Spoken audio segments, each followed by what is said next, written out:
Welcome to the BHOPB Network in Week 7 of the Weekly Huddle. We are the recovery team.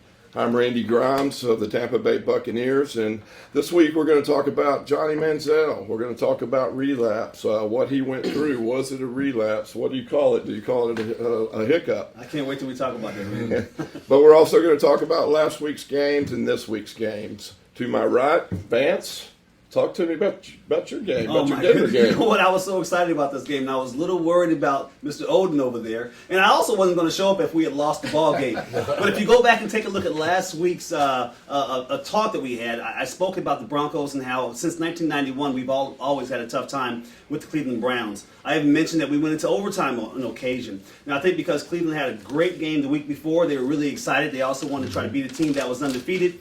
And Manning is struggling a little bit, and we argued about that, Sean, you and I. But I think Manning right now is it's like a golfer. When you golf every day, you're going to be fine. But if they tell you now you can only golf once a week, how are you going to be in practice? And he's had some problems with the neck injury. He's also had some problems with fingertips and not having any feelings, and he's almost 40 years old. But he's not quite like that Brett Favre was. Brett Favre just went out there and made a mess after he had a chance to go play with the Jets. So, and what about those Browns, brother? Oh, well, hey, Broncos were a more experienced team. I think it was obvious. Towards the latter end of the game, Peyton Manning, comparing Peyton versus McCown, it was head and shoulders. Yeah.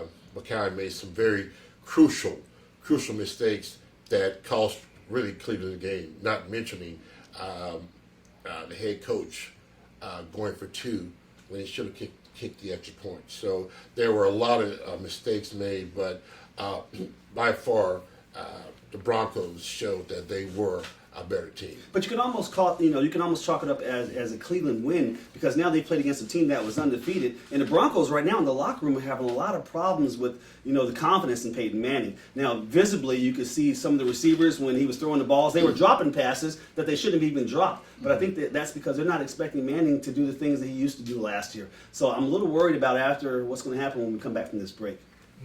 Well, I think Peyton, personally, he played well.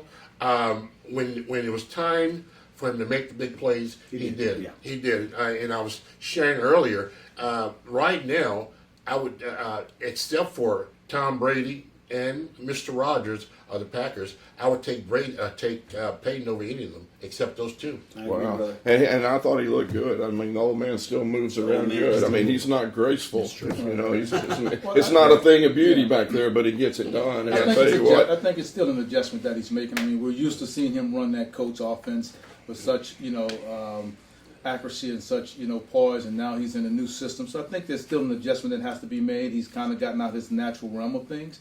But I think he's Peyton Manning. He is a little bit older, but I still think he's Peyton Manning. And at the end of the day, Denver's going to be where they need to be when the end of the season comes up. So I just think we just got to be a little bit more patient with him and let this get under his belt a little bit more. And I think we're going to see a lot of the old Peyton Manning we saw, before. And I think McCown had a great game. I think that guy is up and coming. I think he's getting a little better every week. So that's at least there's light at the end of the tunnel for Browns fans. Well, Randy, I personally, toward the end, McCown made a crucial mistake by not getting rid of the ball, which certainly you can't put all the blame on him for losing that game because there were several.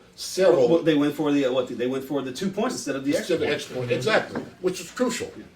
Had they gone for an extra point, the game would we have been wouldn't be talking about exactly. this. The game would have been over. You wouldn't be here. I right? wouldn't be. That's right. We have a guest speaker down there.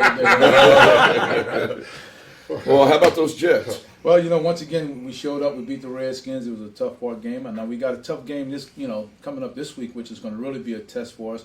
And that's, New England Patriots. And that's a big rivalry, too. Yeah, they're hungry right now. And I don't know if anybody can beat these guys because these guys are really playing top-notch football. So it's going to be a great test for us. And, of course, I'm going with the Jets, but this is going to be a hard-fought game. I think they really have to be hitting on all cylinders in order to beat this team and hopefully no trickery. Because it ain't going to work. We just got to play hard-nosed football and line up and beat these boys, man for man, play for play, and then, we'll be successful. And the team playing with all those, on all cylinders right now, the Eagles. That's right. Hey, I must say that the defense is clicking on all cylinders. I tell you. But we need to see where this offense is going. Chip Kelly really need to do something about it. Cause last year this time we had Nick Foles. Nick Foles was moving the ball. I understand Sam Bradford. Hey, I love to see Sanchez in there, to be honest with you. DeMarco Murray, he's running downhill. Yeah. He's running between they need to get more carries in between the tackles, but they got him stretching a lot. You know, when he was in Dallas, he was running between them big Absolutely. tackles. Yeah. So you know how that can be. That and then like in the second half, that way down the defense, you just keep putting that big boy downhill. And you got the defense. They created a lot of offensive. Interceptions. Sorry about that. And I really feel like they're doing a great job. So we'll see where they go from this week. But watching that game the other day, the Eagle game, that was the flattest football game I think I had ever seen. I thought I was going to fall asleep. That's true. That's true. Even if I was a It had player its on the moments. field, I think I was fixing to fall asleep had at its any moments. time. And there was a lot of times the Eagles didn't look that great, but That's true. they were winning the whole It's a time. So solid that doesn't football say game. much for the Giants. A lot of turnovers, sloppy. It was very sloppy. It's and my Bucks didn't play. They didn't play. They needed some much needed rest. Yeah. Yes, they did. Much needed rest. So the game that I went with was Green Bay and San Diego, and it turned out to be everything that I thought it would be. Absolutely. Aaron Rodgers against Phillip Rivers. Rivers throws for over 500 yards, has the game of the year.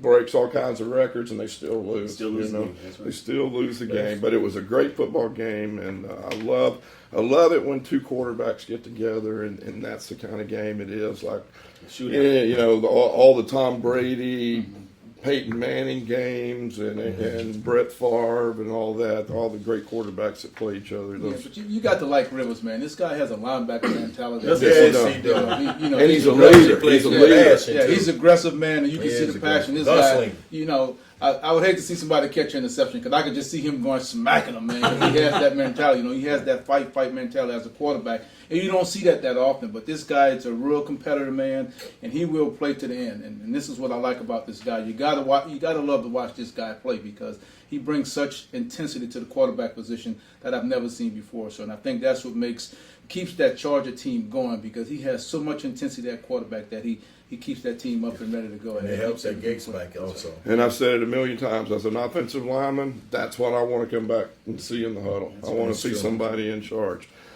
We are the recovery team, and we'll be right back. Today, I have my family back.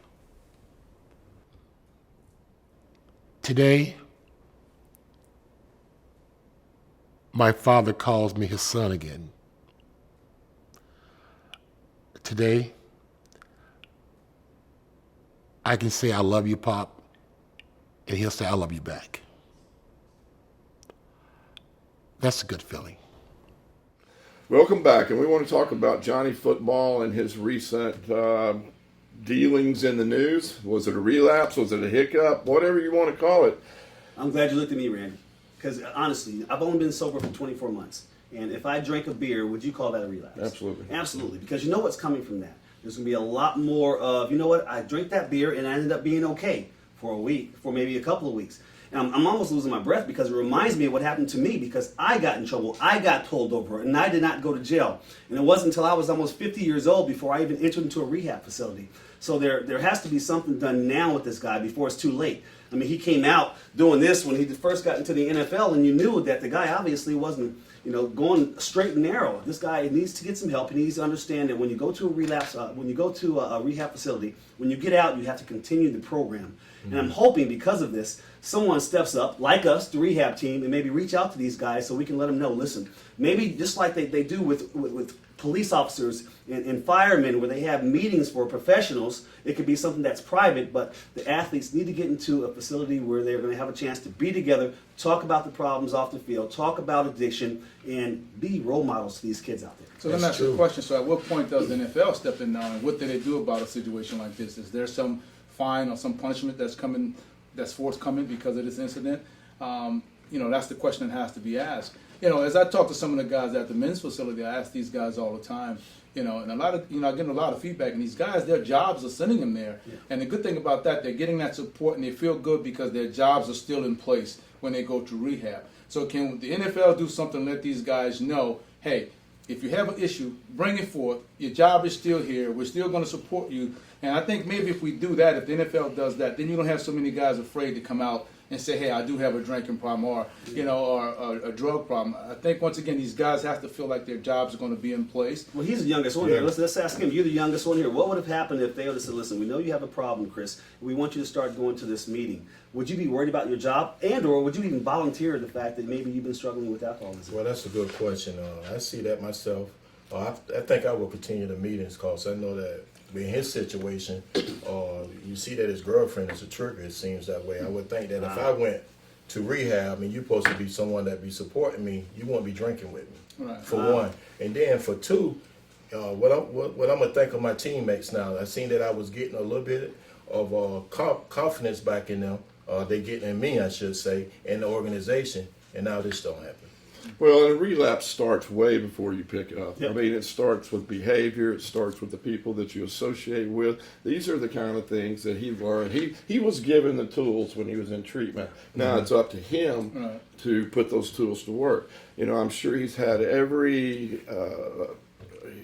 option available to him as far as sober coaching, as far as intensive outpatient, the best therapist in the world.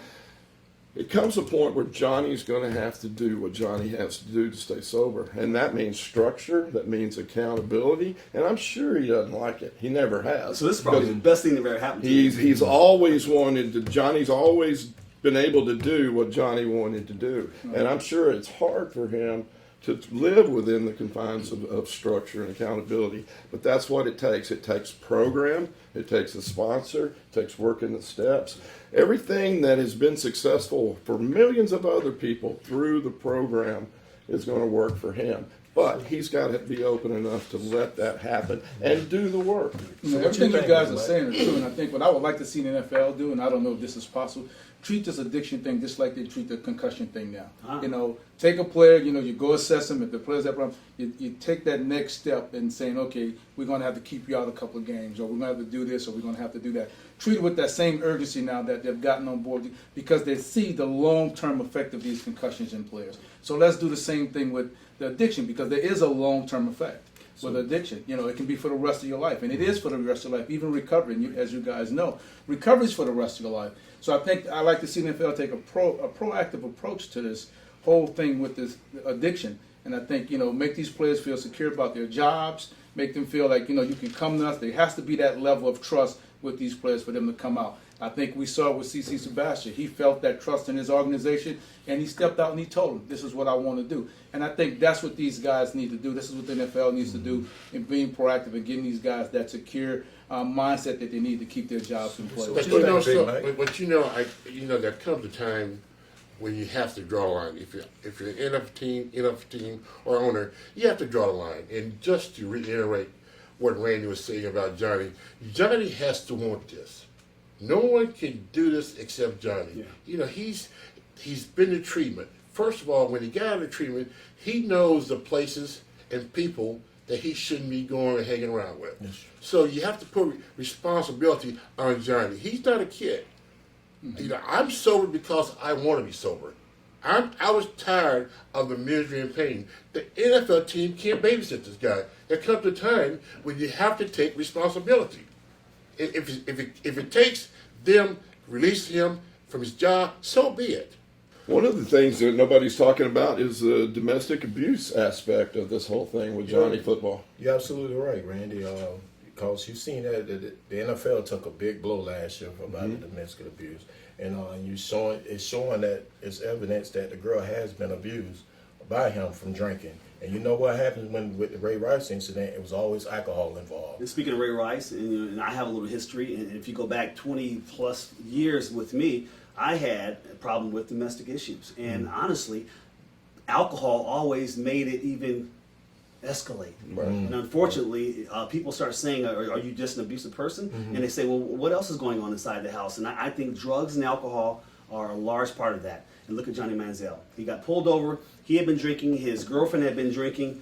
It was physical, but there's not a lot being talked about it. And Sean, obviously, you come from New Orleans. You see a lot of that with addiction and a lot of the abuse. Maybe you grew up around. Yeah, it's a tough situation. And once again, the NFL they've done a lot to try to clean that aspect of the league up with the domestic violence. They're being very proactive.